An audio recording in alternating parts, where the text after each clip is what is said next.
Hi students, welcome to Prahi Sanskrit world. Inter first year students, నేను మీకు last వీడియోలో రామ విగ్రహాన్ ధర్మ అనే లెసన్ నుండి అనోటేషన్స్ ఎక్స్ప్లెయిన్ చేశాను. ఈరోజు నేను మీకు లక్ష్య శుద్ధి అనే లెసన్ నుండి అనోటేషన్స్ ఎక్స్ప్లెయిన్ చేశాను. ఇంపార్టెంట్. సో రామ విగ్రహవాన్ ధర్మలోని 3 స్టేట్మెంట్స్ అండ్ ఇప్పుడు నేను ఏదైతే ఎక్స్ప్లెయిన్ చేయబోతున్నానో లక్ష్య శుద్ధి అనే లెసన్ నుండి ఏవైతే 3 ఎక్స్ప్లెయిన్ చేస్తున్నానో అవి 6 బాగా గుర్తు పెట్టుకోండి. ఈ 6లోకి వెళ్ళి మీకు 2 కంపల్సరీ ఎగ్జామ్లో వస్తాయి. ఓకేనా? Each carries 3 marks. అయితే మీరు ఏవైనా 2 రాస్తే మీకు 6 మార్క్స్ వచ్చేస్తాయి అన్నమాట. So from the poetry part ఈ 6 నేర్చుకుంటే చాలు మీకు. ఓకేనా? జాగ్రత్తగా వినండి. నేను మీకు సెంటెన్స్ ఎక్స్ప్లెయిన్ చేస్తాను. దాని తర్వాత కవి పరిచయం ఎలా రాయాలి, సందర్భం ఎలా రాయాలి, భావం ఎలా రాయాలి మళ్ళీ చెప్తాను. ఆల్రెడీ చెప్పాను, మళ్ళీ ఈ వీడియోలో కూడా చెప్తున్నాను. జాగ్రత్తగా వినండి. అయితే ఇక్కడ ఫస్ట్ చూడండి స్టేట్మెంట్, త్వయేదానిం ప్రహర్తవ్యం ఏతలక్ష్యం నిశమ్యతాం. అర్థమైందా? ఏముందని? త్వయేదానిం ప్రహర్తవ్యం ఏతలక్ష్యం నిశమ్యతాం. ఓకేనా? అయితే దీనికి అర్థం ఏంటి? ఓ అర్జున, నీవు ఇప్పుడు ఈ లక్ష్యాన్ని ఛేదించు. ఏ లక్ష్యము? ఆల్రెడీ మనం లెసన్లో విన్నాం కదా. కౌరవులకు పాండవులకు ద్రోణాచార్యుల వారు పరీక్ష పెట్టాలని అనుకుంటారనమాట. అర్థమైందా? ఆ పరీక్షలో మొదటి పరీక్ష ఏంటి? చెక్కతో తయారు చేసిన పిట్టను చెట్టు మీద పెట్టినప్పుడు అందరికీ పిలిపించి లక్ష్యాన్ని ఛేదించు అంటారు. అంటే ప్రతి ఒక్కరికి ఆన్సర్ అడుగుతారు గురుగారు. ఏమని? మీకేం కనిపిస్తుంది అంటే అందరూ కరెక్ట్గా సమాధానం ఇవ్వరు. అర్జునుడు మాత్రం సరి అయిన సమాధానం ఇస్తాడు. అప్పుడు గురుగారు ఈ వాక్యాన్ని అర్జునునికి చెప్తాడనమాట. ఏమని? త్వయేదానిం ప్రహర్తవ్యం ఏతలక్ష్యం నిశమ్యతామని చెప్తారనమాట. అంటే నీ లక్ష్యాన్ని నువ్వు ఛేదించు అని చెప్తారనమాట. సో మనం దీన్ని సందర్భ సహిత వాక్యంలో ఎలా రాయాలి అంటే ఫస్ట్ కవి పరిచయ. ఓకే, కవి పరిచయ నేను లాస్ట్ దాంట్లో కూడా చెప్పాను. నేను లాస్ట్ వీడియోలో కూడా మీరు ఫస్ట్ పాఠ కవి గ్రంథ ఇలా సపరేట్ చేసి కూడా రాయొచ్చు. కాదు అంటే ఇలా కూడా రాయొచ్చు. చూడండి, కవి పరిచయ ఇదం వాక్యం అంటే ఈ వాక్యం, ఇదం వాక్యం లక్ష్యశుద్ధి ఇది పాఠే అస్తి. ఓకేనా? అంటే ఈ వాక్యం లక్ష్యశుద్ధి అనే పాఠంలో ఉంది. స్వీకృతం అని కూడా రాయొచ్చు. ఓకేనా? స్వీకృతం అంటే స్వీకరించబడింది. కవి వేదవ్యాస మహర్షి, గ్రంథ మహాభారతం. ఓకేనా? సందర్భ అంటే ఏ సందర్భంలో ఏ సిచ్యువేషన్లో ఈ సెంటెన్స్ని వాడారు? ద్రోణ అర్జునం ప్రతి ఏవం అవదత్. మీకు లాస్ట్ వీడియోలో కూడా చెప్పాను నేను. రామో విగ్రహవాన్ ధర్మ అనే లెసన్ నుండి ఏవైతే 3 స్టేట్మెంట్స్ ఉన్నాయి అది ఎక్స్ప్లెయిన్ చేసేటప్పుడు కూడా చెప్పాను. ఇప్పుడు మళ్ళీ చెప్తున్నాను, జాగ్రత్తగా వినండి.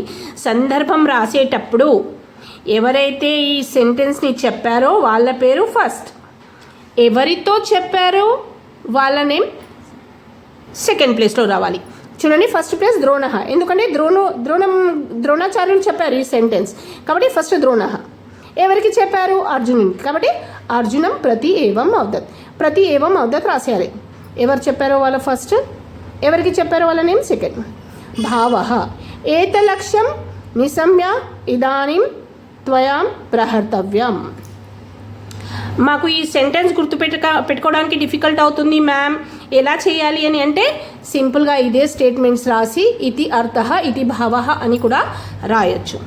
ఓకేనా? ఇది ఫస్ట్ స్టేట్మెంట్ కంప్లీట్ అయింది. సెకండ్ స్టేట్మెంట్ చూడండి, శిరః పశ్యామి భాసస్య నా గాత్రం. చూసారా? శిరః పశ్యామి భాసస్య నా గాత్రం. నేను పక్షి యొక్క తలను మాత్రమే చూస్తున్నాను.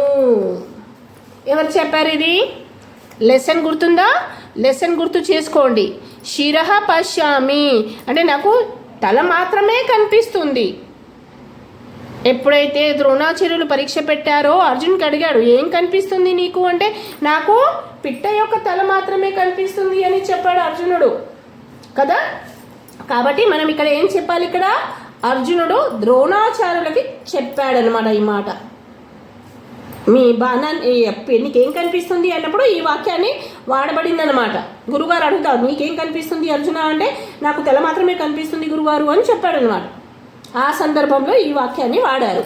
సో కవి పరిచయం ఏంటి సేమ్ ఇక్కడ ఎలా రాశారో ఇక్కడ కూడా సేమ్ వస్తుంది. ఒకటి నేర్చుకుంటే మూడికి పనికొస్తుంది అనమాట. ఇదం వాక్యం లక్ష్యశుద్ధి ఇది పాఠే అస్తి. కవి వేదవ్యాస మహర్షి, గ్రంథ మహాభారతం. ఇప్పుడు సందర్భానికి రండి. ఇక్కడ ఏంటండి, ఫస్ట్ సెంటెన్స్ ఏమో ద్రోణాచార్యుల గారు అర్జునునికి చెప్పారు. సెకండ్ సెంటెన్స్ ఏంటి, అర్జునుడు ద్రోణాచార్యుల గారికి చెప్పారు. కాబట్టి ఏం రాయాలి ఇక్కడ, సందర్భ అని రాసి అర్జున ద్రోణం ప్రతి ఏవం అవదత్. అంతే, చాలా ఈజీ, గుర్తుపెట్టుకోవాలి మంచిగా. ఎవరు చెప్పారో వాళ్ళ పేరు ఫస్ట్, ఎవరితో చెప్పారన్నది సెకండ్ అనమాట. భావ భాసస్య శిరః పశ్యామి న గాత్రం ఇది అర్జున అవదత్. అంటే అర్జునుడు చెప్పాడు కదా ఈ సెంటెన్స్ని. కాదు మ్యామ్, మేము ఇది రాయలేము, it's not to worry about that. శిరః పశ్యామి భాసస్య నా గాత్రం రాసేది, ఓకేనా. నెక్స్ట్, గ్రాహం హత్వా మోక్షయధ్వం మాం. గ్రాహం అంటే ఏంటి, క్రొకడైల్. హత్వా మోక్షయధ్వం మాం, ఈ గ్రాహాన్ని చంపి నాకు మోక్షాన్ని ఇప్పించండి, ఈ క్రొకడైల్ని చంపి నాకు కాపాడండి అని చెప్పింది ఎవరు, గురువు గారు అనమాట. అవునా, అంటే రెండో పరీక్ష తీసుకునేటప్పుడు గంగా నది దగ్గర వెళ్తారు కదా. సో గంగా నది తీరం దగ్గర వెళ్ళి గురువుగారు ద్రోణాచార్యుల గారు ఆ వాటర్లో దిగినప్పుడు ఒక క్రొకడైల్ వచ్చి ద్రోణాచార్యుని యొక్క కాళ్ళు పట్టుకుంటుంది అనమాట. సో అప్పుడు ద్రోణాచార్యుల గారు ఈ విధంగా చెప్తారు, గ్రాహం హత్వా మోక్షయధ్వం మాం. అంటే ఇక్కడ ఎవరితో చెప్పారు, ద్రోణాచార్యుల వారు శిష్యులతో చెప్పారు ఇది. సో సందర్భం ఎలా వస్తుంది, ద్రోణ శిష్యానాం ప్రతి ఏవం అవదత్ అని రాయాలి. కవి పరిచయ సేమ్ వస్తుంది మీకు. ఏమని, ఇదం వాక్యం లక్ష్యశుద్ధి ఇది పాఠే అస్తి. కవి వేదవ్యాస మహర్షి, గ్రంథ మహాభారతం. సందర్భం ఏంటి ఇక్కడ, ఫస్ట్ సెంటెన్స్ ద్రోణ అర్జునం ప్రతి ఏవం అవదత్. సెకండ్ సెంటెన్స్ అర్జున ద్రోణం ప్రతి ఏవం అవదత్. మూడో సెంటెన్స్ ఎవరెవరితో చెప్పారు, గురువుగారు తమ శిష్యులతో చెప్పారనమాట. ఏమొస్తుంది, ద్రోణ శిష్యాన్ ప్రతి ఏవం అవదత్. భావ శీఘ్రం గ్రాహం హత్వా మాం మోక్షయధ్వం. అంటే తొందరగా వచ్చి గ్రహాన్ని చంపి నాకు కాపాడండి అని చెప్పారనమాట గురువుగారు తన శిష్యులతో. పరీక్ష పెట్టడానికి ఎవరు ఎలా రియాక్ట్ అవుతారు, ఎవరు క్విక్గా దానికి యాక్షన్ తీసుకుంటారు అని, ఓకేనా. So second year students first year students లక్ష్యశుద్ధి అనోటేషన్స్ మీకు అర్థమై ఉంటే దీన్ని మీరు లైక్ చేయండి, షేర్ చేయండి, సబ్స్క్రైబ్ చేయని వాళ్ళు సబ్స్క్రైబ్ చేయండి. ఇంకా మీకు ఏమైనా డౌట్స్ ఉంటే కమెంట్ బాక్స్లో పెట్టి నాకు కమెంట్ చేయండి. మీ కమెంట్ ప్రకారం నేను నెక్స్ట్ వీడియో కూడా పంపిస్తాను. చాలామంది స్టూడెంట్స్ నాకు హిందీలో ట్రాన్స్లేట్ చేయని కూడా చెప్తున్నారు. అయితే నేను త్వరలోనే కొంచెం పేపర్ ప్యాటర్న్ కంప్లీట్ అవ్వగానే నేను హిందీలో కూడా స్టార్ట్ చేస్తాను, ఓకేనా. Thank you for watching students.